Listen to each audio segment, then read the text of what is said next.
നമസ്കാരം, എല്ലാവർക്കും ഇൻസൈഡ് ലേണിംഗിൻ്റെ പുതിയൊരു അധ്യായത്തിലേക്ക് സ്വാഗതം. അങ്ങനെ രണ്ടാഴ്ചകൾക്ക് ശേഷം നമുക്ക് എക്സാം ആയിരുന്നു. അതിനുശേഷം ഒത്തിരി നാൾക്ക് ശേഷമാണ് നമ്മളൊരു ക്ലാസ്സിലേക്ക് വരുന്നത്. അപ്പോൾ ഇന്ന് നമ്മൾ പഠിക്കാൻ വേണ്ടി പോകുന്നത് കെമിസ്ട്രിയാണ്. കെമിസ്ട്രിയുടെ സെക്കൻഡ് ചാപ്റ്ററാണ്. നിങ്ങൾക്ക് ചാപ്റ്ററിൻ്റെ പേര് അറിയാമായിരിക്കുമല്ലോ, gas laws and mole concept. നമ്മൾ അതിന് മുമ്പ് ഒരു പാർട്ട് എടുത്തിരുന്നു. ഇന്ന് നമ്മൾ കൈകാര്യം ചെയ്തത് രണ്ടാമത്തെ പാർട്ടാണ്. ഏറ്റവും ഇമ്പോർട്ടൻ്റ് ആയിട്ടുള്ള പോർഷനാണ്. അതല്ലെങ്കിൽ മനസ്സിലാക്കാൻ കുറച്ച് ബുദ്ധിമുട്ടുള്ള കാര്യങ്ങളാണ് നമ്മൾ പറയുന്നത്. നമുക്ക് ഗ്യാസ് ലോസ് വലിയ കാര്യത്തിൽ കുഴപ്പം വരത്തില്ല, പക്ഷേ മോൾ കൺസെപ്റ്റ് അത്യാവശ്യം ബുദ്ധിമുട്ടുള്ളതാണ്. അപ്പോൾ നിങ്ങളത് വൃത്തിയായിട്ട് കേൾക്കണം. വൃത്തിയായിട്ട് കേട്ടിട്ട് എന്തെങ്കിലും സംശയം ഉണ്ടെങ്കിൽ നമ്മളോട് ചോദിക്കാം. ഞങ്ങൾ എത്രയും പെട്ടെന്ന് തന്നെ അതിനുള്ള മറുപടി നൽകുന്നതായിരിക്കും. അപ്പോൾ നമുക്ക് ക്ലാസ്സിലേക്ക് കടക്കാം. അപ്പം ഇന്ന് നമ്മൾ ആദ്യം ഡിസ്കസ് ചെയ്യാൻ വേണ്ടി പോകുന്നത് എന്താണ്? ഗ്യാസ് ലോസിനെ പറ്റിയാണ്. അപ്പോൾ നമുക്ക് കഴിഞ്ഞ ക്ലാസ്സിൽ പറഞ്ഞ ഒന്ന് രണ്ട് കാര്യങ്ങൾ ഒന്ന് ഓർത്തെടുത്തിട്ട് ബാക്കിയൊന്ന് പറയാം അല്ലേ. അപ്പോൾ കഴിഞ്ഞ ക്ലാസ് നമ്മൾ പറഞ്ഞിരുന്നു എന്താണ് ഒരു ഗ്യാസ് നമുക്ക് തന്നിട്ടുണ്ടെങ്കിൽ അതിനെപ്പറ്റി വ്യക്തമായി ഡിഫൈൻ ചെയ്യണമെങ്കിൽ അല്ലെങ്കിൽ അതിനെപ്പറ്റി വ്യക്തമായി നിർവചിക്കണമെങ്കിൽ നമുക്ക് 4 കാര്യങ്ങൾ അറിയണം. എന്തൊക്കെയാണെന്ന് ഞാനിപ്പോൾ ബോർഡ് എഴുതിയിട്ടുണ്ട്, നിങ്ങൾക്ക് അറിയാമായിരിക്കും. ആദ്യത്തെ എന്താണ്? ടെമ്പറേച്ചർ, താപനില, ഊഷ്മാവ്. രണ്ടാമത്തെ എന്താണ്? പ്രഷർ, മർദ്ദം. അടുത്ത എന്താണ്? വോളിയം അല്ലെങ്കിൽ വ്യാപ്തം എന്ന് പറയും. എൻ എന്ന് പറഞ്ഞാൽ നമ്പർ ഓഫ് മോളിക്യൂൾ. അപ്പോൾ തന്മാത്രകളുടെ എണ്ണം. അപ്പം ഇത്രയും അറിയാമെങ്കിൽ മാത്രമേ, ഈ 4 കാര്യങ്ങൾ വ്യക്തമായി അറിയാമെങ്കിൽ മാത്രമേ നമുക്കൊരു ഗ്യാസിനെ പറ്റി വ്യക്തമായി നിർവചിക്കാൻ പറ്റുള്ളൂ, വ്യക്തമായി ഡിഫൈൻ ചെയ്യാൻ വേണ്ടി സാധിക്കുകയുള്ളൂ. അപ്പം നമുക്ക് അതുമായി ബന്ധപ്പെടുത്തി നമ്മൾ പഠിച്ച ആദ്യത്തെ ലോ ആണ് എന്ത് law? Boyle's law. Boyle's law എന്ന് പറയുമ്പോൾ നമ്മൾ ഓർക്കേണ്ട എന്താണ്? ബോയിൽ എന്ന് പറഞ്ഞ സയന്റിസ്റ്റാണ് ഇത് കണ്ടുപിടിച്ചത്. അദ്ദേഹം അതിനകത്ത് പറയുന്നത് എന്തിനെ പറ്റിയാണ്? വോളിയം, പ്രഷർ, അതിനെ പറ്റിയുള്ള റിലേഷനാണ്. വോളിയത്തിൻ്റെയും പ്രഷറും തമ്മിലുള്ള റിലേഷനാണ് ബോയ്സ് ലോയ്ക്കകത്ത് പറയുന്നത്. അപ്പം നമുക്കറിയാം വിയും പിയും തമ്മിലുള്ള റിലേഷനാണ് പറയുന്നത്. അപ്പോൾ വിയും പിയും തമ്മിലുള്ള റിലേഷൻ പറയുന്ന സമയത്ത് ഇവിടുത്തെ ടെമ്പറേച്ചറും നമ്പർ ഓഫ് മോളിക്യൂളും എന്തായിരിക്കും? കോൺസ്റ്റന്റ് ആയിരിക്കും അല്ലേ. ഇതെല്ലാം നമ്മൾ കഴിഞ്ഞ ക്ലാസ്സിൽ പറഞ്ഞതാണ് കേട്ടോ. ടെമ്പറേച്ചറും നമ്പർ ഓഫ് മോളിക്യൂളും എന്തായിരിക്കും? കോൺസ്റ്റന്റ് ആയിരിക്കും. നമ്മൾ പിന്നെന്താ പറഞ്ഞത്? ഓർമ്മയുണ്ടോ? ഇത് കഴിഞ്ഞ ക്ലാസ്സിൽ പറഞ്ഞതാണ് കേട്ടോ. അതായത് വോളിയം കൂടുന്ന സമയത്ത് പ്രഷർ എന്ത് പറ്റുന്നുണ്ട്? കുറയുന്നുണ്ട്. അപ്പോൾ ഇതൊന്നും മനസ്സിലാകാത്ത കുട്ടികൾ എന്ത് ചെയ്യണം? ആദ്യം ഫസ്റ്റ് പാർട്ട് കാണുക, എന്നിട്ട് സെക്കൻഡ് പാർട്ടിലേക്ക് വരിക കേട്ടോ. അപ്പം വോളിയം കൂടുന്ന സമയത്ത് എന്ത് പറ്റുന്നുണ്ട്? പ്രഷർ കുറയുന്നുണ്ട്. അതുപോലെ തന്നെ വോളിയം കുറയുന്ന സമയത്ത് പ്രഷർ കൂടുന്നുണ്ട് എന്നൊക്കെയാണ് നമ്മൾ പഠിച്ചേക്കുന്നത്. അല്ലെങ്കിൽ തിരിച്ച് പറയാം, പ്രഷർ കുറയുമ്പോൾ വോളിയം കൂടും, അല്ലെങ്കിൽ പ്രഷർ കൂടുമ്പോൾ വോളിയം കുറയും എന്നൊക്കെ നമ്മൾ പറഞ്ഞതാണ്. അപ്പോൾ ഇതുമായി ബന്ധപ്പെടുത്തി ഒരു കാര്യം പറയുകയാണെങ്കിൽ, നിങ്ങളൊരു പക്ഷേ അക്വേറിയം കണ്ട് കാണും. അപ്പോൾ നിങ്ങളുടെ വീട്ടിൽ കാണുമായിരിക്കും ഒരു പക്ഷേ, അല്ലെങ്കിൽ നിങ്ങളുടെ ഏതെങ്കിലും സ്ഥാപനത്തിൽ പോകുമ്പോൾ അക്വേറിയം കണ്ടിട്ടുണ്ടായിരിക്കും. അവിടെ ആണെങ്കിൽ ഒരു എയർ പൈപ്പ് ഉണ്ട്, കണ്ടിട്ടില്ലേ? എയർ സർക്കുലേഷന് വേണ്ടിയാണ് ഉപയോഗിക്കുന്നത്. അപ്പോൾ അതിനകത്താണെങ്കിൽ കുമിള വരുന്ന സമയത്ത്, അതിനകത്ത് കുമിള ബബിൾസ് വരുന്ന സമയത്ത് ഏറ്റവും താഴെ എന്താണ്? ചെറിയ ചെറിയ കുമിളകളാണ്. പക്ഷെ മുകളിലേക്ക് വരുമ്പോഴത്തേക്കും ആ കുമിളയുടെ വലിപ്പം കൂടി വരിക. അപ്പോൾ എന്തുകൊണ്ടാണ് അറിയാമോ? എന്തുകൊണ്ടാണെന്ന് നിങ്ങൾ ഒരിക്കലെങ്കിലും ചിന്തിച്ചിട്ടുണ്ടോ? എന്തുകൊണ്ടായിരിക്കും താഴെ ബബിളിന്റെ വലിപ്പം കുറവ്, മുകളിലേക്ക് വരുമ്പോഴത്തേക്ക് ബബിളിന്റെ വലിപ്പം എന്തുകൊണ്ട് കൂടുന്നു? അത് ഈ ബോയ്സ് ലോയുമായി ബന്ധപ്പെട്ട് നമുക്ക് പറയാൻ വേണ്ടി സാധിക്കുന്ന ഒന്നാണ്. നമുക്കറിയാം, നമുക്കറിയത്തില്ലെങ്കിൽ നിങ്ങൾ ഇപ്പം മനസ്സിലാക്കിക്കോണം. അതായത് ഒരു അക്വേറിയം ആകുമ്പോഴത്തേക്ക് അക്വേറിയത്തിന്റെ ഏറ്റവും അടിഭാഗത്ത് എന്താണ്? പ്രഷർ കൂടുതലായിരിക്കും. അപ്പോൾ പ്രഷർ കൂടുന്ന സമയത്ത് എന്തായിരിക്കും? അതിന്റെ വോളിയം എന്തായിരിക്കും? കുറവായിരിക്കും. മുകളിലേക്ക് വരുന്ന സമയത്തേക്ക് എന്ത് പറ്റുന്നുണ്ട്? പ്രഷർ കുറഞ്ഞു പോയി. പ്രഷർ കുറഞ്ഞു വരുമ്പോൾ എന്ത് പറ്റും? വോളിയം കൂടും. അതായത് ആ ബബിളിന്റെ വലിപ്പം കൂടും. അപ്പോൾ നമുക്ക് ബോയ്സ് ലോയുമായി ബന്ധപ്പെടുത്തി നമുക്ക് നിത്യജീവിതത്തിൽ അല്ലെങ്കിൽ നമുക്ക് സാധാരണ കാണാൻ വേണ്ടി സാധിക്കുന്ന ഒരു കാര്യം എന്താണ്? ഈ അക്വേറിയത്തിലെ എയർ പൈപ്പിനകത്ത്, എയർ സർക്കുലേഷന് വേണ്ടി കൊടുത്തിരിക്കുന്ന എയർ പൈപ്പിനകത്തെ ബബിള് മുകളിലേക്ക് വരുമ്പോഴത്തേക്കും വലിപ്പം കൂടുന്നു. അല്ലെങ്കിൽ തന്നെ നമുക്ക് വേറൊരു കാര്യം പറയുകയാണെങ്കിൽ എന്ത് പറയാം? ബലൂൺ. നമ്മളൊരു ബലൂൺ വീർപ്പിച്ചു, അത് കെട്ടിയിട്ട് മുകളിലേക്ക് പറത്തി വിട്ടു. അങ്ങനെ പറത്തി വിടുന്ന സമയത്ത് എന്ത് പറ്റും? താഴെ പ്രഷർ കൂടുന്ന സമയത്ത് എന്തായിരിക്കും? വോളിയം കുറവായിരിക്കും. മുകളിലേക്ക് പോകുന്ന സമയത്തേക്ക് എന്ത് പറ്റും? പ്രഷർ കുറയും. പ്രഷർ കുറയുമ്പോൾ എന്ത് പറ്റും? വോളിയം വോളിയം കൂടി അവസാനം മുകളിൽ ചെല്ലുമ്പോഴത്തേക്ക് ഇത് പൊട്ടിപ്പോകും. അപ്പോൾ ഇതൊക്കെ നമുക്കാണെങ്കിൽ ബോയ്സ് ലോയുമായി ബന്ധപ്പെടുത്തി പറയാൻ പറ്റുന്ന കാര്യങ്ങളാണ്. അപ്പം ഇതാണ് ബോയ്സ് ലോ. അപ്പോൾ രണ്ടാമതിന് പറയാൻ വേണ്ടി പോകുന്നത് എന്താണ്? ചാൾസ് ലോയെ പറ്റിയാണ്. അപ്പോൾ ചാൾസ് ലോയെ പറ്റി പറയുന്ന സമയത്ത് നിങ്ങൾ എന്ത് വിചാരിക്കണം? ഇത് എന്തുമായി വോളിയത്തിന്റെയും ടെമ്പറേച്ചറിന്റെയും റിലേഷൻ കാണിക്കുന്ന ലോയാണ് ചാൾസ് ലോ എന്ന് പറയുന്നത്. എന്തിന്റെ ലോ? വോളിയവും ടെമ്പറേച്ചറും, അല്ലെങ്കിൽ എന്ത് പറയാം? വ്യാപ്തവും ഊഷ്മാവും തമ്മിലുള്ള റിലേഷൻ അല്ലെങ്കിൽ ബന്ധം സൂചിപ്പിക്കുന്ന അല്ലെങ്കിൽ കാണിക്കുന്ന ഒരു ലോയാണ് ചാൾസ് ലോ എന്ന് പറയുന്നത്. അപ്പം ഇതിൽ നിന്ന് വ്യക്തമാണ്, നമുക്ക് ഈ കാര്യങ്ങളിൽ നിന്ന് വ്യക്തമാണ്. അപ്പം വിയും ടിയും അവ തമ്മിലുള്ള റിലേഷനാണ് കാണിക്കുന്നത്. അപ്പോൾ അവിടെ എന്തായിരിക്കും കോൺസ്റ്റന്റ് വരുന്നത്? പിയും എന്നും അല്ലേ. വോളിയവും ടെമ്പറേച്ചറും തമ്മിലുള്ള റിലേഷനാണ് കാണിക്കുന്നതെങ്കിൽ അവിടെ ബാക്കിയുള്ള 2 കോൺസ്റ്റന്റ് ആയിരിക്കും. എന്തൊക്കെ? പി എൻ, അതായത് പ്രഷർ, നമ്പർ ഓഫ് മോളിക്യൂൾ. മലയാളത്തിൽ പറഞ്ഞെന്ന് പറയാം, മർദ്ദവും നമ്പർ ഓഫ് മോളിക്യൂളും തന്മാത്രകളുടെ എണ്ണവും അവിടെ സ്ഥിരമായിരിക്കും, അതിന് വ്യത്യാസം വരത്തില്ല. അപ്പോൾ ഇവിടെ കോൺസ്റ്റന്റ് ആയിട്ടുള്ള എന്താണ്?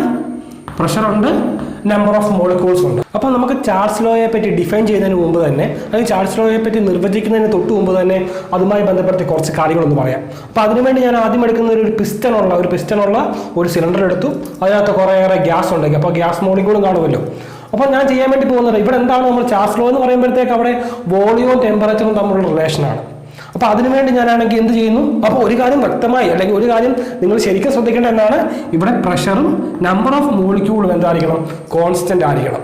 അപ്പം ആദ്യം എന്താണ്, വോളിയവും ടെമ്പറേച്ചറും തമ്മിലുള്ള റിലേഷനാണ് പഠിക്കുന്നത്.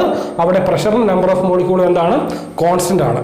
അപ്പോൾ ഇവിടെ ഞാൻ ചെയ്യുന്നത്, ഇവിടെ ടെമ്പറേച്ചർ ഞാൻ കൂട്ടുവാണ്. അതായത് ഇതിൻ്റെ അടിയിൽ ഞാൻ ഹീറ്റ് ചെയ്യുക, ചൂടാക്കുകയാണ്. അങ്ങനെ നമ്മൾ ചൂടാക്കുമ്പോൾ എന്ത് പറ്റും, ഈ ചൂടാക്കുന്ന സമയത്ത് ഇതിനകത്തുള്ള ഗ്യാസ് മോളിക്യൂളിന്റെ ടെമ്പറേച്ചർ കൂടും. അപ്പോൾ ടെമ്പറേച്ചർ കൂടുന്ന സമയത്ത് എന്ത് പറ്റുമെന്നാണ് പറഞ്ഞിരുന്നത്, ഇവയ്ക്ക് കൈനറ്റിക് എനർജി കൂടും, കൈനറ്റിക് എനർജി കൂടും, ഗതികോർജം കൂടും എന്ന് പറഞ്ഞിരുന്നു. അങ്ങനെ ഗതികോർജം കൂടുന്ന സമയത്ത് എന്ത് പറ്റും, ഈ ഗ്യാസ് മോളിക്യൂൾ ഇങ്ങനെ പരസ്പരം ഇങ്ങനെ നിരന്തരമായി ഇങ്ങനെ സഞ്ചരിക്കാൻ വേണ്ടി തുടങ്ങും. ഇങ്ങനെ നിരന്തരമായി സഞ്ചരിക്കുന്നത് മൂലം അവ തമ്മിൽ കൂട്ടിമുട്ടലുകൾ ഉണ്ടാകും, കൊളീഷൻ ഉണ്ടാകും. Collision between gas molecule and also with the container the walls of the container. ഇവ തമ്മിലും പരസ്പരം കൂട്ടിമുട്ടും. കൂടാതെ ഈ ഗ്യാസ് മോളിക്യൂൾ ഈ കണ്ടെയ്നറിന്റെ വാളിനും പോയി കൂട്ടിമുട്ടും. അങ്ങനെ കൂട്ടിമുട്ടുന്ന സമയത്ത് എന്താണ്, അവിടെ പ്രഷർ കൂടത്തില്ലേ? പക്ഷെ സത്യത്തിൽ എവിടെ പ്രഷർ കൂടാൻ പാടുണ്ടോ? പ്രഷർ എന്തായിരിക്കണം, കോൺസ്റ്റന്റ് ആയിരിക്കണം. അങ്ങനെ കൂടിയ പ്രഷർ കുറയ്ക്കാൻ വേണ്ടി നമ്മൾ എന്ത് ചെയ്യണം, അവിടെ ആണെങ്കിൽ കൂടിയ പ്രഷർ കുറയ്ക്കാൻ വേണ്ടി എന്ത് ചെയ്താൽ മതി, ഈ ഒരു കണ്ടെയ്നർ ഇത് മുകളിലേക്കൊന്ന് പൊക്കിയാൽ പോലെ. മുകളിലേക്ക് പോകുന്ന സമയത്ത് എന്ത് പറ്റും, ഇവിടെ വോളിയം കൂടും. വോളിയം കൂടുമ്പോൾ എന്ത് പറ്റും, ഇവിടെ കൂടാൻ ഇരുന്ന പ്രഷർ എന്ത് പറ്റും, കുറയും. അതായത് പ്രഷറിന് വ്യത്യാസം വരത്തില്ല.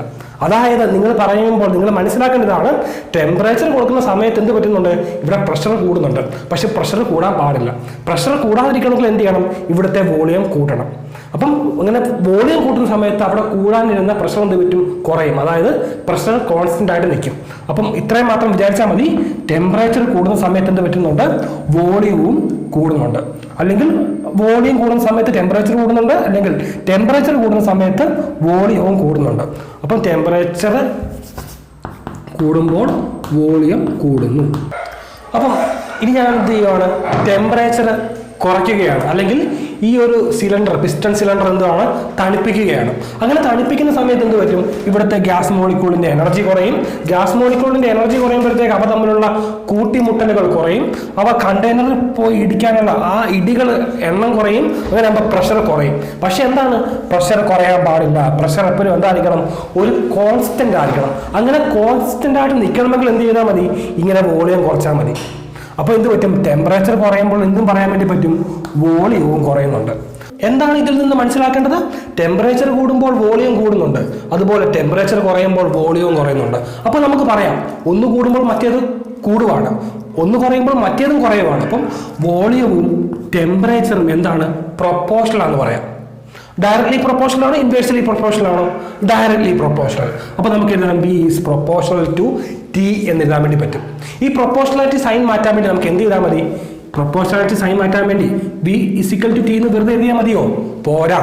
ഈ പ്രൊപ്പോർഷണാലിറ്റി സൈൻ മാറി ഈക്വൽ സൈൻ വരുന്ന സമയത്ത് റൈറ്റ് സൈഡിൽ ഒരു കോൺസ്റ്റന്റ് കെ എന്ന് ആഡ് ചെയ്യണം.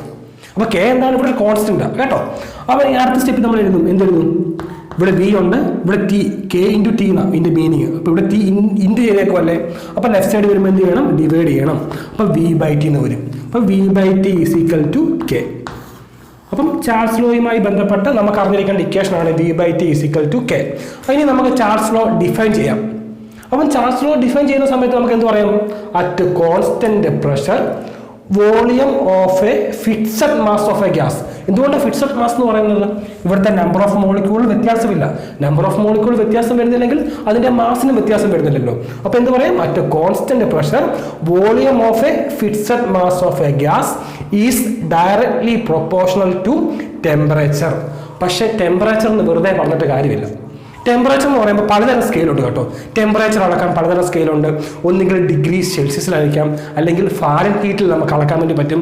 ഫാരൻഹീറ്റ് സ്കെയിലുണ്ട്, അതുപോലെ കെൽവിൻ സ്കെയിലുണ്ട്. അങ്ങനെ കുറേയേറെ സ്കെയിലുണ്ട്. പക്ഷെ നമ്മൾ ഇപ്പോൾ എടുക്കുന്നത് എന്താണെന്ന് അറിയാമോ, കെൽവിൻ സ്കെയിൽ എടുക്കുന്നത്. അപ്പോൾ ഒന്നുകൂടെ പറഞ്ഞു നോക്കിക്കേ, at constant pressure volume of a fixed mass of a gas is directly proportional to temperature in Kelvin scale എന്ന് പറയും. ഇതുപോലെ തന്നെ നമ്മൾ ബോയ്സ് ലോ ഡിഫൈൻ ചെയ്തത് നിങ്ങൾ ഓർമ്മയുണ്ടോ? V is proportional to 1/p എന്ന് എഴുതിയിരുന്നത്. അപ്പൊ എങ്ങനെ നമ്മൾ പറഞ്ഞത്? At constant temperature volume of a fixed mass of a gas. കാരണം എന്താണ്? നമ്പർ ഓഫ് മോളിക്യൂൾ അവിടെ കോൺസ്റ്റന്റ്. അപ്പൊ പറയും at constant temperature volume of a fixed mass of a gas is inversely proportional to pressure. നിങ്ങൾ ഒരുപക്ഷെ കേട്ട് കാണും, നിങ്ങളുടെ വീട്ടിൽ ബൈക്കോ അല്ലെങ്കിൽ കാറോ വല്ലതും ഉണ്ടെങ്കിൽ അതിന് ടയറിനകത്ത് ഈ വേനൽക്കാല സമയത്ത് അതിൻ്റെ ടയറിനകത്ത് ഫുള്ള് അല്ലെങ്കിൽ നിറച്ച് എന്താണ് ഗ്യാസ് നിറയ്ക്കരുത് അല്ലെങ്കിൽ കാറ്റടിക്കരുത് എന്ന് കേട്ടിട്ടുണ്ട്. എന്തുകൊണ്ടാണെന്ന് അറിയാമോ? പക്ഷെ അത് നമുക്ക് നിർവചിക്കാൻ വേണ്ടി ചാൾസ് ലോ ഉപയോഗിക്കാൻ വേണ്ടി പറ്റും കേട്ടോ. ഈ വേനൽക്കാലമാണെങ്കിൽ നമുക്കറിയാം ചൂട് കൂടുതലായിരിക്കും, ടെമ്പറേച്ചർ കൂടുതലായിരിക്കും. ടെമ്പറേച്ചർ കൂടുന്ന സമയത്ത് എന്ത് പറ്റും? അതിൻ്റെ വോളിയവും കൂടുന്നുണ്ട്. അപ്പം അതിൻ്റെ ട്യൂബിനകത്ത് അല്ലെങ്കിൽ അതിൻ്റെ ട്യൂബിന് നിറച്ച് നമ്മളാണെങ്കിൽ അതിനകത്ത് ഉൾക്കൊള്ളാവുന്ന പരമാവധി കാറ്റ് നിറയ്ക്കുകയാണെങ്കിൽ വോളിയം കൂടുമ്പോൾ നമുക്കത് താങ്ങാൻ പറ്റത്തില്ല. എന്ത് പറ്റും? ആ ട്യൂബ് പൊട്ടിപ്പോകാൻ സാധ്യതയുണ്ട്. അപ്പം അതുകൊണ്ടാണ് പറയുന്നത് വേനൽക്കാല സമയത്ത് എന്താണ് അത് നിറച്ചും ആ ട്യൂബ് നിറച്ചും കാറ്റടിക്കരുത് എന്ന് പറയാനുള്ള കാരണം എന്താണ്? ഇത് പൊട്ടിപ്പോകാനുള്ള സാധ്യതയുള്ളത് കൊണ്ടാണ്. ഇനി നമ്മൾ പഠിക്കാൻ വേണ്ടി പോകുന്നത് എന്താണ്? ആവോഗാഡ്രോ ലോ ആണ്. അപ്പൊ ആവോഗാഡ്രോ ലോ എന്ന് പറയുമ്പോഴത്തേക്ക് നമ്മൾ മനസ്സിലാക്കിക്കോണം അവിടെ എന്ത് തമ്മിലുള്ള റിലേഷനാണ് പറയുന്നത്? വോളിയവും നമ്പർ ഓഫ് മോളിക്യൂളും തമ്മിലുള്ള റിലേഷനാണ് ആവോഗാഡ്രോയ്ക്കകത്ത് പറയുന്നത്. അപ്പം ആ സമയത്ത് വിയും എന്നും തമ്മിലുള്ള റിലേഷൻ ആണെങ്കിൽ അവിടെ എന്തൊക്കെയാണ് കോൺസ്റ്റന്റ്? ടെമ്പറേച്ചറും കോൺസ്റ്റന്റ് ആയിരിക്കും, അതുപോലെ എന്തും കോൺസ്റ്റന്റ് ആയിരിക്കും, പ്രഷറും കോൺസ്റ്റന്റ് ആയിരിക്കും. അപ്പോൾ ടെമ്പറേച്ചറും കോൺസ്റ്റന്റ് ആണെന്ന് വിചാരിക്കുക, അതുപോലെ പ്രഷറും കോൺസ്റ്റന്റ് ആണെന്ന് വിചാരിക്കുക. ഈ ആവോഗാഡ്രോ ലോ എക്സ്പ്ലെയിൻ ചെയ്യുന്നതിന് തൊട്ട് മുമ്പ് നമ്മൾ നേരത്തെ വരച്ച പോലെ എന്ത് വരയ്ക്കും? ഒരു പിസ്റ്റൺ സിലിണ്ടർ വരയ്ക്കും. അതായത് പിസ്റ്റൺ ഉള്ള ഒരു സിലിണ്ടർ. ഇതിനകത്ത് എന്തുണ്ട്? കുറേയേറെ ഗ്യാസ് ഉണ്ട്. ഗ്യാസ് ഉണ്ട്. അപ്പൊ ഇവിടെ എന്തിനൊക്കെ ആയിരിക്കും ചേഞ്ച് വരുത്തുന്നത്? ഈ നമ്പർ ഓഫ് മോളിക്യൂളിൽ ചേഞ്ച് വരുത്തും. അങ്ങനെ നമ്പർ ഓഫ് മോളിക്യൂളിൽ ചേഞ്ച് വരുത്തുമ്പോൾ ഈ വോളിയത്തിന് എന്തെങ്കിലും വ്യത്യാസം വരുമോ എന്നാണ് നമ്മളിവിടെ ചെക്ക് ചെയ്യുന്നത്. എന്ത് കോൺസ്റ്റന്റ് ആയിരിക്കണം? ടെമ്പറേച്ചറും കോൺസ്റ്റന്റ് ആയിരിക്കണം, പ്രഷറും കോൺസ്റ്റന്റ് ആയിരിക്കണം. അപ്പം ഇവിടെ ഞാൻ നമ്പർ ഓഫ് മോളിക്യൂൾ കൂട്ടുമായിരുന്നു കേട്ടോ. അതായത് ഇവിടെ ആകെ ഇപ്പോൾ എത്ര ഉണ്ട്? 6 ഗ്യാസ് മോളിക്യൂൾ ഉള്ളത്. അപ്പോൾ ഇവിടെ ഞാൻ 2-3 ഗ്യാസ് മോളിക്യൂൾ ആഡ് ചെയ്തു.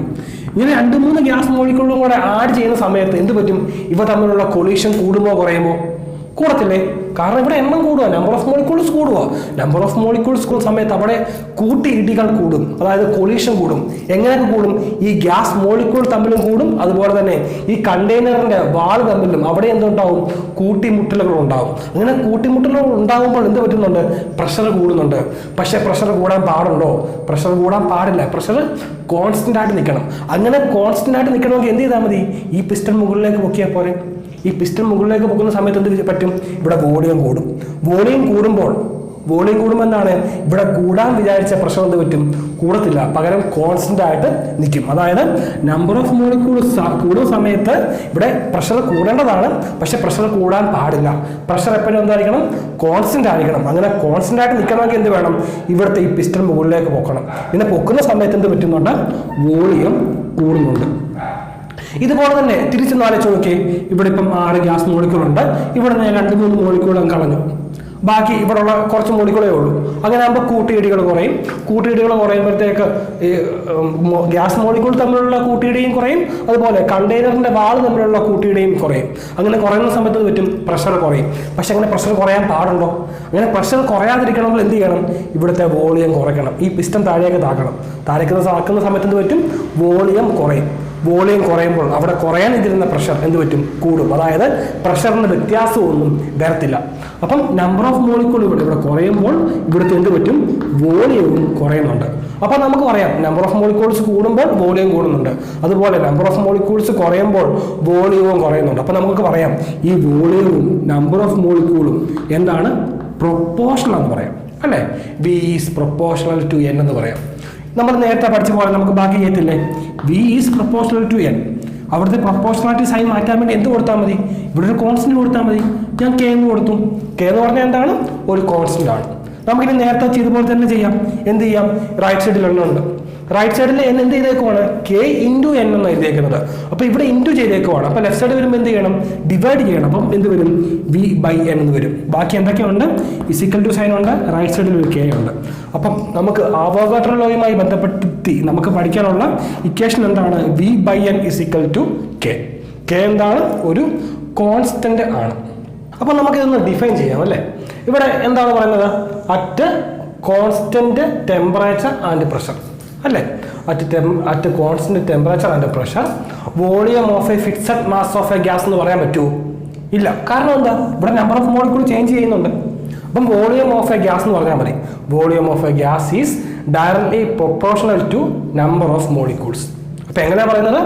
At constant temperature and pressure volume of a gas is directly proportional to number of molecule. അപ്പോൾ ഇതുമായി ബന്ധപ്പെട്ട് നമുക്ക് എന്ത് പറയാൻ വേണ്ടി പറ്റും? നമ്മളിപ്പം ഒരു ബലൂൺ വീർപ്പിക്കുന്ന സമയത്താണെങ്കിൽ ഇത് വീർക്കാനുള്ള കാരണം എന്താണ്? അവിടെ നമ്മൾ കൊടുക്കുന്ന എന്താണ്? കാറ്റ് കൊടുക്കുമ്പോൾ അവിടെ നമ്പർ ഓഫ് മോളിക്യൂൾ കൂടുന്നുണ്ട്. ഇനി നമ്പർ ഓഫ് മോളിക്യൂൾ കൂടുന്നത് കൊണ്ടാണ് നമ്മൾ വീർപ്പിക്കുന്ന സമയത്ത് ഇതിൻ്റെ വലിപ്പം കൂടുന്നത്. അപ്പോൾ നിങ്ങൾക്കാണെങ്കിൽ ഇന്ന് പഠിപ്പിച്ച എന്തൊക്കെ മനസ്സിലായിട്ടുണ്ട്? ഇന്ന് Boyle's law, Charles law, Avogadro പറഞ്ഞിട്ടുണ്ട്. അപ്പോൾ ഇത്തരം കാര്യങ്ങൾ നിങ്ങൾക്ക് മനസ്സിലായെന്ന് വിചാരിക്കുന്നു. ഇന്ന് നമ്മൾ പറയാൻ വേണ്ടി പോകുന്നത് മോൾ കൺസെപ്റ്റ് ആണ്, അല്ലെങ്കിൽ മോൾ സങ്കല്പനമാണ്. അപ്പോൾ അതിനെപ്പറ്റി നമുക്ക് കൂടുതലായിട്ട് പഠിക്കാം. അപ്പോൾ നമ്മൾ ഇനി കൈകാര്യം ചെയ്യുന്നത് മോൾ കൺസെപ്റ്റിനെ പറ്റിയാണ്. അപ്പോൾ അതിനായി മുമ്പായിട്ട് നമുക്ക് ആറ്റോമിക് മാസ് എന്താണെന്ന് നോക്കാം കേട്ടോ. ആറ്റോമിക് മാസ് നമ്മളിവിടെ കുറച്ച് എലമെന്റിന്റെ ആറ്റോമിക് മാസ് കൊടുത്തിട്ടുണ്ട്. ഹൈഡ്രജന്റെ ആറ്റോമിക് മാസ് 1 ആണ്, ഹീലിയത്തിന്റെ 4 ആണ്, കാർബണിന്റെ 12 ആണ്, നൈട്രജന്റെ 14 ആണ്, ഓക്സിജന്റെ 16 ആണ്, സോഡിയത്തിന്റെ 23 ആണ്, സൾഫറിന്റെ 32 ആണ്. പക്ഷെ നമ്മൾ സാധാരണ എന്തിന്റെ കാര്യമാണെങ്കിലും ഇപ്പം എന്താണെങ്കിലും നമ്മൾ യൂണിറ്റ് കാണുമല്ലോ. ഇപ്പം ലെങ്തിന്റെ കാര്യമാണെങ്കിൽ നമ്മൾ മീറ്ററോ സെന്റിമീറ്ററോ അങ്ങനെ യൂണിറ്റ് കൊടുക്കാറുണ്ട്. അതുപോലെ എന്തെങ്കിലും മാസ് വല്ലതുമാണെങ്കിൽ നമ്മളാണെങ്കിൽ ഗ്രാമോ കിലോഗ്രാം അങ്ങനെ യൂണിറ്റ് കൊടുക്കാറുണ്ട്. പക്ഷെ ഇവിടെ ഞാൻ എന്തെങ്കിലും യൂണിറ്റ് കൊടുത്തിട്ടുണ്ടോ? ഇവിടെ നമ്മൾ ആറ്റോമിക മാസ് എന്ന് പറയുന്നത്. അപ്പം മാസ് എന്ന് പറയുമ്പോഴത്തേക്ക് കിലോഗ്രാം ഒന്നുമല്ല നമ്മൾ സാധാരണ യൂണിറ്റ് പറയുന്നത്. ഇപ്പോൾ ഇതുപോലെ എന്തെങ്കിലും എലമെന്റിന്റെ ആറ്റോമിക മാസ് ആണെങ്കിൽ നമ്മൾ യൂണിറ്റ് പറയുന്നത് AMU എന്ന് പറയും. AMUവിന്റെ ഫുൾ ഫോം എന്ന് പറയുന്നത് ആറ്റോമിക മാസ് യൂണിറ്റ് എന്നാണ്. അല്ലെങ്കിൽ നമ്മൾ യു എന്ന് ഡിനോട്ട് ചെയ്യാറുണ്ട്. യു എന്ന് പറഞ്ഞാൽ യൂണിഫൈഡ് മാസ്. അതായത് ഹൈഡ്രജന്റെ ആറ്റോമിക മാസ് എന്ന് പറയുന്നത് എങ്ങനെ എഴുതാൻ വേണ്ടി പറ്റും? ഒരു AMU എന്ന് പറയും, അല്ലെങ്കിൽ ഒരു യു എന്ന് എഴുതിയാലും മതി കേട്ടോ, രണ്ടിലേതെങ്കിലും. അപ്പോൾ ഹീലിയത്തിന്റെ ആറ്റോമിക മാസ് 4 AMU. അതൊന്ന് AMU എന്താണ്? യൂണിറ്റാണ് കേട്ടോ. ആറ്റോമിക മാസ് യൂണിറ്റ് എന്നാണ് അതിന്റെ ഫുൾ ഫോം. കാർബണിന്റെ 12 AMU, നൈട്രജന്റെ 14 AMU, അതുപോലെ ഓക്സിജന്റെ 16 AMU എന്ന് എഴുതാം, അല്ലെങ്കിൽ യു എന്ന് എഴുതാം. ഇവിടെ എന്ത് എഴുതിയാൽ മതി? നൈട്രജന്റെ 14 AMU എന്നല്ല, 14 യു എന്ന് എഴുതിയാലും മതി. സോഡിയത്തിന്റെ 23 യു, സൾഫറിന്റെ 32 യു എന്ന കാണാം. അപ്പോൾ എന്താണ് ഈ ആറ്റോമിക മാസ് യൂണിറ്റ്? ആറ്റോമിക മാസ് യൂണിറ്റ് എന്ന് പറഞ്ഞ ഒരു റിലേറ്റീവ് മാസാണ്, അല്ലെങ്കിൽ ഒരു ആപേക്ഷിക മാസാണ്. അതായത് വേറൊന്നിന്റെ മാസിനെ അടിസ്ഥാനമാക്കി മാസ് പറയുന്നു. ഇവിടെ വേറൊന്ന് എന്ന് പറയുന്നത് ഉദ്ദേശിക്കുന്നത് C12 എന്ന് പറഞ്ഞാൽ കാർബണിന്റെ C12 എന്ന് പറയുന്ന സാധാരണ നമ്മൾ കാണുന്ന കാർബൺ, അതാണ് C12. അതിന്റെ 12 C12ന്റെ മാസിന്റെ 12 അതാണ് ആറ്റോമിക മാസ് യൂണിറ്റ് എന്ന് പറയുന്നത്. അപ്പോൾ ഒരു AMU എന്ന് പറഞ്ഞാൽ എന്താണ്? 1/12 mass of C12 atom. Carbon 12 ആറ്റത്തിന്റെ 12 ഭാഗമാണ് ഒരു AMU അല്ലെങ്കിൽ ഒരു യു എന്ന് പറയുന്നത്. AMU എന്ന് പറഞ്ഞാൽ ആറ്റോമിക് മാസ് യൂണിറ്റ്, യു എന്ന് പറഞ്ഞാൽ യൂണിഫൈഡ് മാസ്. ഇനി നമ്മൾ പറയാൻ വേണ്ടി പോകുന്നത് മോൾ എന്നാണ്. മോൾ എന്താണ് മോൾ? അപ്പം മോൾ എന്ന് പറഞ്ഞാൽ എണ്ണത്തെ സൂചിപ്പിക്കുന്ന പദമാണ്. അപ്പോൾ എണ്ണത്തെ സൂചിപ്പിക്കുന്ന മറ്റ് പദങ്ങൾ നിങ്ങൾ ഒരു പക്ഷേ കേട്ട് കാണും. ഡസൻ, പെയർ, ഇതെല്ലാം എന്താണ്? എണ്ണത്തെ സൂചിപ്പിക്കുന്ന പദങ്ങളാണ്. ഇപ്പോൾ ഒരു ഡസൻ ചക്ക എന്ന് പറഞ്ഞാൽ എന്താണ്? 12 ചക്ക എന്നല്ലേ, അല്ലേ? അതുപോലെ തന്നെ എൻ്റെ കയ്യിലാണെങ്കിൽ ഒരു ഡസൻ മാങ്ങയുണ്ടെന്ന് പറഞ്ഞാൽ 12 മാങ്ങയുണ്ടെന്ന് അമേരിക്ക. ഒരു ഡസൻ വള എന്ന് പറഞ്ഞാൽ എന്താണ്? 12 വള എന്നാണ്. അപ്പൊ അതുപോലെ എണ്ണത്തെ സൂചിപ്പിക്കുന്ന ഒരു പദമാണ് ഈ മോൾ എന്ന് പറയുന്നത്. മോൾ എന്ന് പറഞ്ഞാൽ 6.022 × 10⁻23. ഈ ഇത്രയും എണ്ണത്തെ സൂചിപ്പിക്കുന്ന ഒരു പദത്തിനെയാണ് നമ്മൾ പറയുന്നത് ഒരു മോൾ എന്ന് പറയുന്നത്. അതായത് ഇപ്പോൾ ഞാൻ വീട്ടിൽ ഒരു പണിയില്ലാതിരിക്കുന്ന സമയത്ത് ഞാൻ തേങ്ങ ഇട്ടു, എണ്ണി നോക്കിയപ്പോൾ തേങ്ങയുടെ എണ്ണം നോക്കിയപ്പോൾ ഉണ്ട് 6.022 × 10⁻23 തേങ്ങ ഉണ്ടെന്ന് പറയുന്നതിന് പകരം എന്ത് പറഞ്ഞാൽ മതി? എൻ്റെ കയ്യിൽ ഒരു മോൾ തേങ്ങ ഉണ്ടെന്ന് പറഞ്ഞാൽ മതി. അതായത് 6.022 × 10⁻23 വള ഉണ്ട് എന്ന് പറയുന്നതിന് പകരം എന്ത് പറഞ്ഞാൽ മതി? എൻ്റെ കയ്യിൽ ഒരു മോൾ വള ഉണ്ടെന്ന് പറഞ്ഞാൽ മതി. സാധാരണ ഈ ആറ്റത്തിന്റെ എണ്ണത്തെ സൂചിപ്പിക്കാൻ വേണ്ടിയാണ് ഇത് 6.022 × 10⁻23 ഉപയോഗിക്കാറുള്ളത്. അതായത് ഇപ്പോൾ എൻ്റെ ഞാനാണെങ്കിൽ എൻ്റെ ഈ ചോക്കുണ്ട്, ചോക്കിന്റെ ഏറ്റവും അവസാനം ഈ ഒരു പോയിന്റിലാണെങ്കിൽ ഞാൻ കണ്ടെത്തി എത്ര ഉണ്ട്? 6.022 × 10⁻23 ഹൈഡ്രജൻ ഉണ്ടെന്ന് കണ്ടെത്തി. അപ്പൊ നമുക്ക് എന്ത് പറഞ്ഞാൽ മതി? ഇത്രയും എണ്ണം ഹൈഡ്രജൻ ഉണ്ട് എന്ന് പറയുന്നതിന് പകരം എന്ത് പറഞ്ഞാൽ മതി? എൻ്റെ കയ്യിൽ ഒരു മോൾ ഹൈഡ്രജൻ ഉണ്ടെന്ന് പറഞ്ഞാൽ മതിയാകും. അപ്പം ഒരു മോൾ എന്ന് പറഞ്ഞാൽ എന്താണ്? 6.022 × 10⁻23 എണ്ണത്തെ സൂചിപ്പിക്കുന്ന ഒരു പദമാണ് എന്താണ്? ഒരു മോൾ. ഇപ്പം ഈ 6.022 × 10⁻23 അതിന് പറയുന്ന മറ്റൊരു പേരാണ് NA, അല്ലെങ്കിൽ നമ്മൾ പറയും അവോഗാഡ്രോ നമ്പർ. അപ്പം ഒരു മോൾ എന്ന് പറയുന്നത് എന്താണ്? അവോഗാഡ്രോ നമ്പറിന്റെ അത്രയും എണ്ണമുള്ളതാണ് ഒരു മോൾ. ഇനി നമ്മൾ പഠിക്കാൻ വേണ്ടി പോകുന്നത് GAM നെ പറ്റിയാണ്. GAM എന്ന് പറഞ്ഞാൽ എന്താണ്? ഗ്രാം ആറ്റോമിക് മാസ് എന്നാണ്. എന്താണ്? Gram atomic mass. അപ്പം ഗ്രാം ആറ്റോമിക് മാസ് എന്താണ് അത് നമുക്ക് പറയാം. ഗ്രാം ആറ്റോമിക് മാസ് എന്ന് പറഞ്ഞാൽ എന്താണ്? Expressing atomic mass of an atom in gram. അതായത് ആറ്റോമിക് മാസിനെ ഗ്രാമിൽ എക്സ്പ്രസ് ചെയ്യുവാണെങ്കിൽ അതിന് നമ്മൾ എന്ത് പറയും? ഗ്രാം ആറ്റോമിക് മാസ് എന്ന് പറയും. അപ്പം നമുക്ക് എക്സാമ്പിൾ നോക്കാം. അതായത് ഹീലിയം എന്ന് പറഞ്ഞാൽ ഹൈഡ്രജന്റെ ആറ്റോമിക മാസ് ഒരു AMU ആണ്. അപ്പം ഹൈഡ്രജന്റെ ഒരു GAM അല്ലെങ്കിൽ ആറ്റോമിക മാസ്, ഗ്രാം ആറ്റോമിക മാസ് എന്ന് പറയുന്നത് 1 ഗ്രാം ആണ്. അതുപോലെ തന്നെ ഹീലിയത്തിന്റെ 1 ഗ്രാം ആറ്റോമിക മാസ് എന്ന് പറയുന്നത് 4 ഗ്രാം ആണ്. അതുപോലെ കാർബണിന്റെ ഒരു GAM എന്ന് പറഞ്ഞാൽ എന്താണ്? 12 ഗ്രാം ആണ്. ഇപ്പൊ നമുക്ക് കാര്യം മനസ്സിലായി കാണും. എന്താണ് ഇവിടെ AMUന്റെ സ്ഥാനത്ത് ഗ്രാം മാറ്റി കൊടുത്താൽ അതെന്താണ്? 1 GAM ആണ്. അതുപോലെ നൈട്രജന്റെ ഒരു GAM എത്ര വരും? നൈട്രജന്റെ 1 ഗ്രാം ആറ്റോമിക മാസ് എന്ന് പറയുന്നത് എന്താണ്? 14 AMU അല്ല 14 ഗ്രാം. അതുപോലെ തന്നെ ഓക്സിജന്റെ ഒരു GAM എന്ന് പറഞ്ഞാൽ എന്ത് വരും? 16 ഗ്രാം. അതുപോലെ സോഡിയത്തിന്റെ ഒരു GAM എന്ന് പറയുന്നത് 23 U അല്ല, 23 AMU അല്ല, 23 ഗ്രാം. അവിടെ ഗ്രാം എന്ന യൂണിറ്റ് പ്രധാനമാണ്. അവിടെ 23 എന്ന് പറഞ്ഞിട്ടും കാര്യമില്ല കേട്ടോ, 23 ഗ്രാം എന്ന് എടുത്തു പറയണം. അതുപോലെ തന്നെ സൾഫറിന്റെ ഗ്രാം ആറ്റോമിക മാസ് എന്ന് പറയുന്നത് എന്താണ്? 32 ഗ്രാം ആണ്. നമുക്ക് കുറച്ചുകൂടെ എക്സാമ്പിൾ നോക്കാം കേട്ടോ. ഇവിടെ 4 ഗ്രാം ഹീലിയം. 4 ഗ്രാം ഹീലിയം എന്ന് പറഞ്ഞാൽ എന്താണ്? 1 GAM ഹീലിയം എന്ന് പറയാം. 4 ഗ്രാം ഹീലിയം എന്ന് പറഞ്ഞാൽ 1 GAM ഹീലിയം. അങ്ങനെ അവിടെ 8 ഗ്രാം ആണെങ്കിലും 8 ഗ്രാം ഹീലിയം എന്ന് പറഞ്ഞാൽ എന്താണ്? അവിടെ എത്ര GAM ഉണ്ട്? 2 GAM അല്ലേ? എന്താണ്? 4ന്റെ ഇരട്ടിയാണ് 8 അല്ലേ? അപ്പം എന്ത് വരും? 8 ഗ്രാം എന്ന് പറയുമ്പോഴത്തേക്ക് എന്ത് വരും? 2 GAM ഹീലിയം വരും. അങ്ങനെയാണെങ്കിൽ 12 ഗ്രാം ഹീലിയം എന്ന് പറഞ്ഞാലോ അവിടെ എത്ര GAM വരും? 3 GAM. അതുപോലെ ഇപ്പൊ ഓക്സിജൻ എടുക്കുവാണെങ്കിൽ 16 ഗ്രാം ഓക്സിജൻ. 16 ഗ്രാം ഓക്സിജൻ എന്ന് പറഞ്ഞാൽ എന്താണ്? 1 GAM ഓക്സിജൻ അവിടെ ഉണ്ട് അല്ലെ? 1 GAM ഓക്സിജൻ അവിടെ ഉണ്ട്. അങ്ങനെയാണെങ്കിൽ 32 ഗ്രാം ഓക്സിജൻ എന്ന് പറഞ്ഞാലോ അവിടെ എത്ര GAM ഉണ്ട്? 2 GAM ഉണ്ട്. അതുപോലെ നമുക്ക് ബാക്കി എന്തും പറയാം കേട്ടോ. ഇവിടെ നമുക്ക് വേറെ ഒന്ന് നോക്കി. ഞാൻ 14 ഗ്രാം നൈട്രജൻ എടുത്തു. 14 ഗ്രാം നൈട്രജൻ എടുക്കുവാണെങ്കിൽ അവിടെ എത്ര GAM നൈട്രജൻ ഉണ്ട്? 14 ഗ്രാം നൈട്രജൻ എടുക്കുന്നതെങ്കിൽ അവിടെ 1 GAM നൈട്രജൻ ഉണ്ട്. 1 GAM നൈട്രജൻ ഉണ്ട്. അങ്ങനെയാണെങ്കിൽ 28 ഗ്രാം ആണെങ്കിലോ 28 ഗ്രാം നൈട്രജൻ എടുത്തു. അപ്പം 28 ഗ്രാം നൈട്രജൻ എടുക്കുവാണെങ്കിൽ അവിടെ എത്ര GAM ഉണ്ട്? 2 GAM ഉണ്ട്. അപ്പോൾ ഇങ്ങനെയാണെങ്കിൽ നമുക്കാണെങ്കിൽ എന്തിൻ്റെ ആണെങ്കിലും ഒരു ഇത്ര ഗ്രാം നൈട്രജൻ തരികയാണെങ്കിൽ അതിൻ്റെ നമ്പർ ഓഫ് GAM എങ്ങനെയായിരിക്കും കണ്ടുപിടിക്കുന്നത്? ഇത്രയും ക്വസ്റ്റ്യൻ ചെയ്യുമ്പോൾ നമുക്ക് ഏകദേശം നമ്മൾ മനസ്സിലായി കാണും. എന്ത് ചെയ്താൽ കിട്ടും? നമ്പർ ഓഫ് GAM കണ്ടുപിടിക്കാൻ വേണ്ടി എന്ത് ചെയ്താൽ മതി? നമുക്ക് ഇവിടെ 14 ഗ്രാം പറഞ്ഞു. ഇപ്പൊ 14 ഗ്രാം പറഞ്ഞപ്പോൾ നമ്മൾ പറഞ്ഞു 1 GAM എന്ന് കിട്ടി. 14 ഗ്രാം നൈട്രജൻ എന്ന് പറഞ്ഞപ്പോൾ നമുക്ക് കിട്ടി 1 GAM നൈട്രജൻ എന്ന് കിട്ടി. എങ്ങനെയാണ് കിട്ടിയത്? തന്നിരിക്കുന്ന മാസിനെ, ഗിവൺ മാസിനെ എന്ത് ചെയ്തു? ഗിവൺ മാസിനെ നൈട്രജന്റെ ഗ്രാം ആറ്റോമിക മാസ് കൊണ്ട് ഡിവൈഡ് ചെയ്തു. അതായത് ഗിവൺ മാസ് ഇവിടെ തന്നിരിക്കുന്ന മാസ് എത്രയാണ്? 14 ആണ്. 14 എന്ന് എഴുതി. നൈട്രജന്റെ ഗ്രാം ആറ്റോമിക മാസ് എത്രയാണ്? 14 ആണ്. അപ്പൊ 14 കൊണ്ട് ഡിവൈഡ് ചെയ്തു. അപ്പൊ നമ്മൾ പറയും അവിടെ 1 GAM നൈട്രജൻ ഉണ്ടെന്ന്. ഓക്കെ അല്ലേ? ഇപ്പം ഇവിടെ 28 ഗ്രാം നൈട്രജൻ ആണ് തന്നേക്കുന്നത്. അപ്പൊ 28 ഗ്രാം നൈട്രജൻ ആണെങ്കിൽ എത്ര GAM ഉണ്ട്? നമ്പർ ഓഫ് GAM കണ്ടുപിടിക്കാൻ നേരത്ത് എന്ത് ചെയ്താൽ മതി? ഇക്വേഷൻ സെയിം തന്നെ, given mass by gram atomic mass. ഇവിടെ 28 ഗ്രാം നൈട്രജൻ. അപ്പൊ ഗിവൺ മാസ് എത്രയാണ്? 28 എന്ന് എഴുതത്തില്ലേ? 28 എന്ന് എഴുതി. Divided by gram atomic mass. എന്തിന്റെ ഗ്രാം ആറ്റോമിക മാസ് നോക്കേണ്ടത്? 28 ഗ്രാം നൈട്രജൻ തന്നേക്കുന്നത്. അപ്പൊ നൈട്രജന്റെ ഗ്രാം ആറ്റോമിക മാസ് എത്രയാണ്? നൈട്രജന്റെ ഗ്രാം ആറ്റോമിക മാസ് 14 ആണ്. അപ്പൊ നമ്മൾ എന്ത് എഴുതി? 14 എന്ന് എഴുതി. അപ്പൊ എന്ത് കിട്ടി? 28/14 സമം 2 GAM എന്ന് കിട്ടും. ഇതുപോലെ എന്തിന്റെ നമുക്ക് ചെയ്യാം. ഇപ്പൊ വേറെ എക്സാമ്പിൾ എടുത്തു. ഞാനാണെങ്കിൽ 12 ഗ്രാം ഹീലിയം എടുത്തു. 12 ഗ്രാം ഹീലിയം എടുത്തത് നമ്മളോട് ചോദിക്കുവാണ് നമ്പർ ഓഫ് GAM കണ്ടുപിടിക്കാൻ വേണ്ടി. നമ്പർ ഓഫ് GAM കണ്ടുപിടിക്കാൻ വേണ്ടി എന്ത് ചെയ്താൽ മതി? Given mass divide by gram atomic mass. 12 gram helium അല്ലേ എടുത്തേക്കുന്നത്. അപ്പം ഗിവൺ മാസ് എത്രയാണ്? 12. ഗിവൺ മാസിന്റെ സ്ഥാനത്ത് എന്ത് കൊടുക്കാം? 12 എന്ന് കൊടുക്കാം. അതുപോലെ തന്നെ GAM കണ്ടുപിടിക്കണം. GAM എന്ന് പറഞ്ഞാൽ എന്തിന്റെ GAM ആണ്? ഹീലിയം. 12 ഗ്രാം ഹീലിയം എന്ന് പറഞ്ഞത്. അപ്പം ഹീലിയത്തിന്റെ ഗ്രാം ആറ്റോമിക മാസ് ഇവിടെ കണ്ടുപിടിക്കാൻ. ഹീലിയത്തിന്റെ ഗ്രാം ആറ്റോമിക മാസ് എത്ര വരുന്നത്? 4 ആണ്. അപ്പൊ 12/4 എന്ന് വരും. 12/4 3. ഇനി ഇത് നിങ്ങൾക്ക് മനസ്സിലായെന്ന് വിചാരിക്കുന്നു. എന്നാൽ പോലും ഒരു എക്സാമ്പിളോടെ നമുക്ക് നോക്കാം.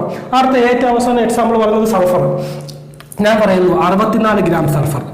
64 ഗ്രാം സൾഫർ ഉണ്ടെങ്കിൽ എത്ര GAM സൾഫർ ഉണ്ട് എന്നൊരു ചോദ്യം ചോദിച്ചാൽ നിങ്ങൾ എന്ത് ചെയ്യണം? നമുക്ക് ഇക്വേഷൻ അറിയാം. നമ്പർ ഓഫ് GAM നമ്മൾ എഴുതി.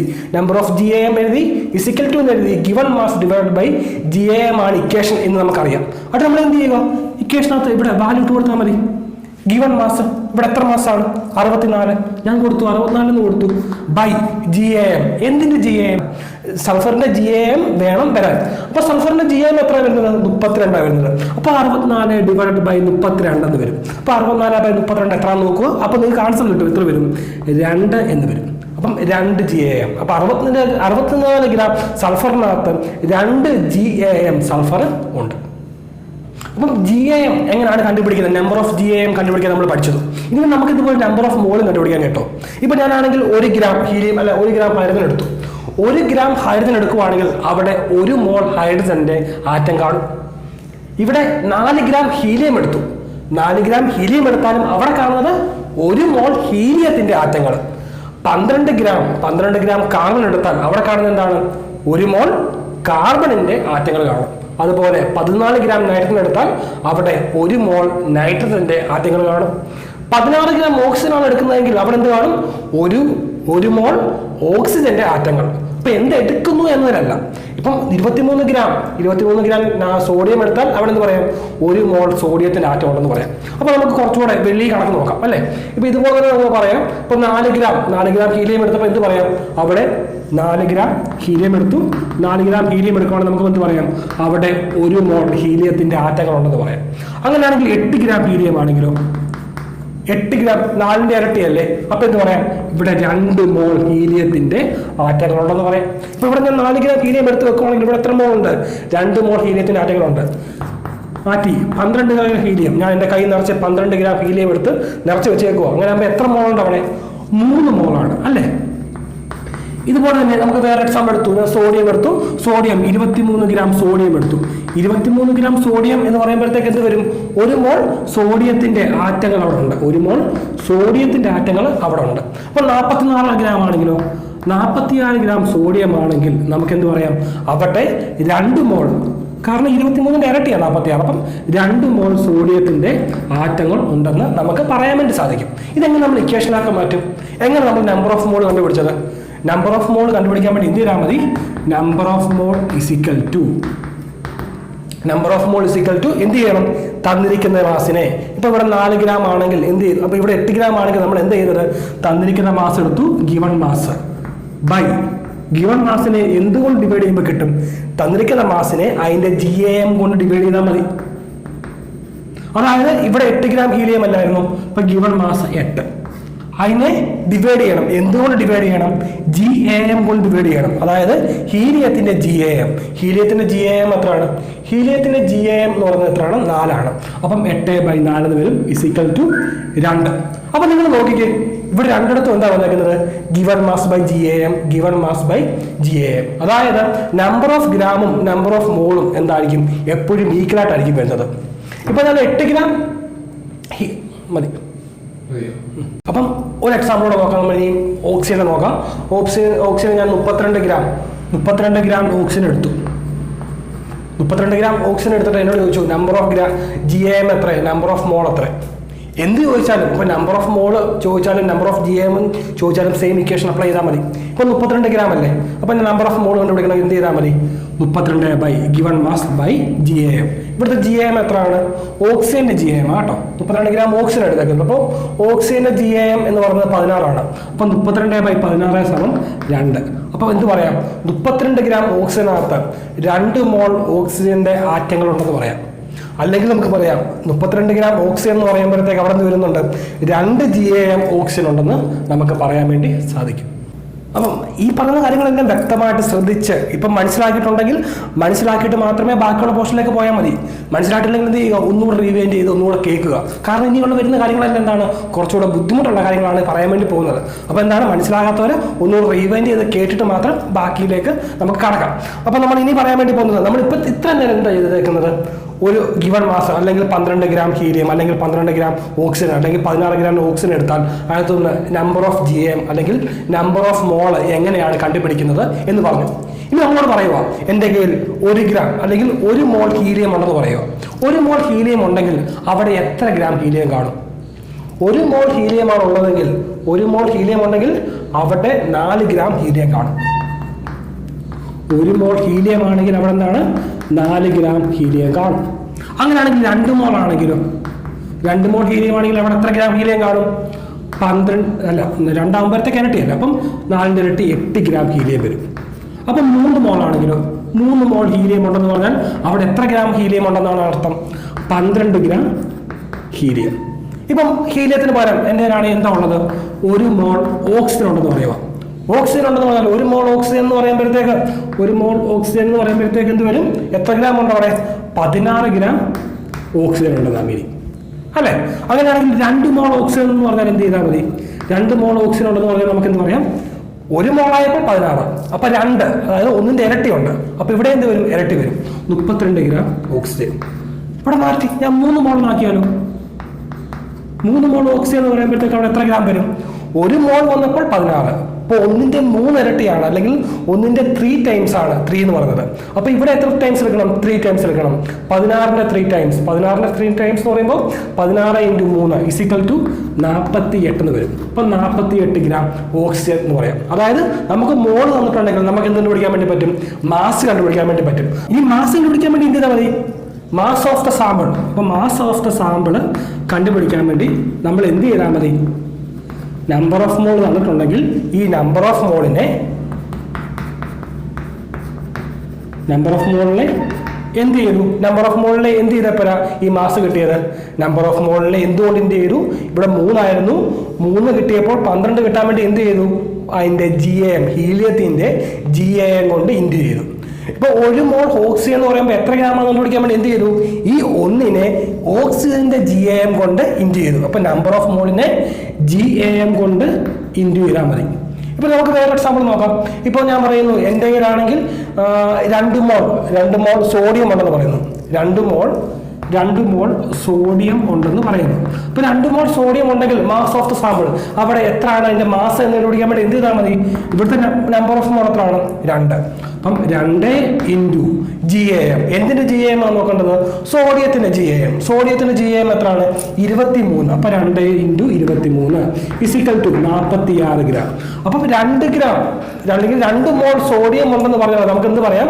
അവിടെ 46 ഗ്രാം സോഡിയം ഉണ്ടെന്ന് നമുക്ക് പറയാൻ വേണ്ടി സാധിക്കും. ഇന്ന് നമ്മൾ എന്തൊക്കെയാണ് ഡിസ്കസ് ചെയ്തത്? നമ്മുടെ ഗ്യാസ് ലോസ്, 3 ഗ്യാസ് ലോയെ പറ്റി ഡിസ്കസ് ചെയ്തു. ബോയ്സ് ലോ, ചാൾസ് ലോ, പിന്നെന്താണ് അവോഗാഡ്രോ ലോ. അപ്പോൾ അതിനെപ്പറ്റി നമ്മൾ കുറേയേറെ എക്സാമ്പിളൊക്കെ പറഞ്ഞു, അതിന് കുറേ ഇക്വേഷനൊക്കെ പറഞ്ഞു. കണക്ക് ചെയ്യുന്ന നേരത്ത് നമുക്ക് ബാക്കിയുള്ള കാര്യങ്ങളോടെ പറയാം, ബാക്കിയുള്ള കാര്യങ്ങളോടെ ഡിസ്കസ് ചെയ്യാം. പിന്നെ നമ്മൾ എന്ത് പറഞ്ഞു? മോർ കൺസെപ്റ്റ്, അതിനൊരു ഇൻട്രൊഡക്ഷൻ ഇന്ന് നൽകി. അപ്പം അതിനകത്ത് 2-3 ഇക്വേഷൻ നമ്മൾ പഠിച്ചിട്ടുണ്ട്. അപ്പം ആ ഒരു കൺസെപ്റ്റ് നിങ്ങൾ ശരിക്കും മനസ്സിലാക്കണം. അവിടെ എന്തെങ്കിലും ഡൗട്ട് ഉണ്ടെങ്കിൽ, ഈ ഒരു വീഡിയോ കണ്ടിട്ട് എന്തെങ്കിലും ഡൗട്ട് ഉണ്ടെങ്കിൽ എന്താണ് ഉറപ്പായിട്ട് ചോദിക്കണം കേട്ടോ. ഇനി വരുന്ന ഭാഗങ്ങളാണെങ്കിലാണെങ്കിൽ കുറച്ചുകൂടെ ബുദ്ധിമുട്ടുള്ളതാണ്. അപ്പോൾ ഈ ഒരു പാഠം അത്യാവശ്യം ബാക്കിയുള്ള ചാപ്റ്ററിനെ അപേക്ഷിച്ച് കുറച്ചുകൂടെ ബുദ്ധിമുട്ടുള്ളതായതുകൊണ്ട് എന്തെങ്കിലും ഡൗട്ട് തോന്നിയാൽ ഉടനടി ചോദിക്കുക. അപ്പം മനസ്സിലായിട്ടുണ്ടെങ്കിലും പറയാം, മനസ്സിലായിട്ടില്ലെങ്കിലും പറയാം. അതിനുള്ള മറുപടി ഞങ്ങൾ പെട്ടെന്ന് തരുന്നതാണ്. അപ്പം നന്ദി.